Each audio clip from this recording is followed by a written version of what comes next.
सुनो बालक, जब एक पुरुष विवाह करता है तो उसे केवल एक पत्नी नहीं मिलती।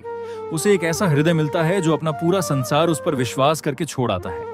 और जब एक स्त्री विवाह करती है तो उसे केवल एक पति नहीं मिलता, उसे अपना सबसे बड़ा मित्र, सबसे सुरक्षित सहारा और जीवन भर का साथी मिलना चाहिए।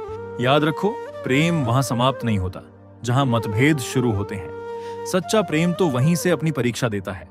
जिस घर में तुम्हारी गलती कम और हम मिलकर ठीक करेंगे अधिक बोला जाता है, वहां रिश्ते कभी कमजोर नहीं पड़ते। पति का सबसे बड़ा आभूषण उसका चरित्र है और पत्नी का सबसे बड़ा श्रृंगार उसका सम्मान। यदि पति अपनी पत्नी की आंखों में आंसू लाता है तो वह अपनी ही खुशियों को कम करता है, और यदि पत्नी अपने पति के संघर्ष को नहीं समझती तो वह उसके सबसे बड़े दर्द को अकेला छोड़ देती है। इसलिए एक दूसरे की कमियों को गिनने में समय मत बिताओ। एक दूसरे की थकान को समझो, मौन को सुनो और बिना कहे भी एक दूसरे का साथ देना सीखो।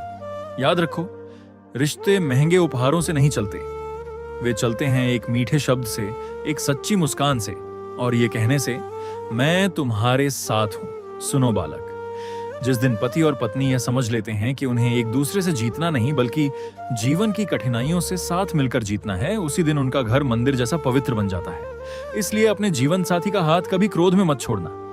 समय बदलता है, पर सच्चा साथ वही होता है जो अच्छे दिनों में मुस्कुराए और बुरे दिनों में कंधा बन जाए। याद रखो, पति और पत्नी दो शरीर अवश्य हैं, पर यदि उनके मन में विश्वास, सम्मान और प्रेम जीवित है तो उनकी आत्मा एक ही उद्देश्य से चलती है, एक दूसरे का जीवन सरल और सुंदर बनाना।